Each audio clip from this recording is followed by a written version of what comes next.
ஒரே டைம்ல வந்து 2 மூவி இல்லையா, எல்ஐகே அண்ட் டியூட் 2 படமும் போயிட்டே இருந்துச்சு. பிளஸ் ரிலீஸ் ஆல்சோ வந்து கிளாஷ் ஆகிற மாதிரிலாம் இருந்துட்டே இருந்துச்சு. சோ இந்த கிளாஸஸ் நீங்க எப்படி பாக்குறீங்க? ஏன்னா வந்து இந்த தீபாவளி ரேஸ்ல வந்து இதுக்கு முன்னாடி இது ரொம்ப ரேர், ஒரு ஹீரோவுக்கு ஒரு 2 படம் அப்படிங்கிற கிளாஸஸ் வந்ததெல்லாம்.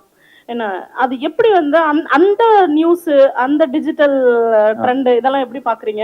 எப்படி இருந்துச்சு அந்த மொமெண்ட்லாம்? அந்த மொமெண்ட் வந்து ஆக்சுவலா கொஞ்சம் கஷ்டமா தான் இருந்துச்சு. ஐ மீன், ஏன்னா 2 படம் வந்து ஒரு டைம்ல வரது வந்து நல்லது இல்லை 2 படத்துக்குமே. ஸோ ஃபர்ஸ்ட் கொஞ்சம் கஷ்டமா இருந்துச்சு. அதுக்கப்புறம் லைஃப்லயே எதுவா எந்த கஷ்டமா இருந்தாலும் அதுக்கு மேல ஒரு பாயிண்ட்ல அக்செப்ட் பண்ணிடுவோம்ல. சரி, இதுதான் நடக்க போகுது, நடந்துச்சுன்னா நம்ம அதை எப்படி அக்செப்ட் பண்ணலாம், அதுல இருக்கிற நல்லதெல்லாம் பார்க்க ஆரம்பிப்போம். ஸோ அந்த மாதிரி ஓகே, இது வரைக்கும் வந்ததே இல்லைல்ல, வரட்டும், எல்லாரும் பேசுவாங்க, இந்த மாதிரிலாம் யோசிக்க ஆரம்பிச்சேன். பட் மனசுக்குள்ள தெரியும் வந்து இது இல்ல, 2 படமும் ஒன்னா வந்துச்சுன்னா 2 படத்துக்குமே அது கலெக்ஷனோ இல்ல எதுவுமே கரெக்டா இருக்காதுன்னு. ஸோ அதுக்கப்புறம் லைட் டீம் வந்து ஸ்வீட்டா அவங்க வந்து டிசம்பர் 18க்கு மூவ் பண்ணிக்கிட்டாங்க.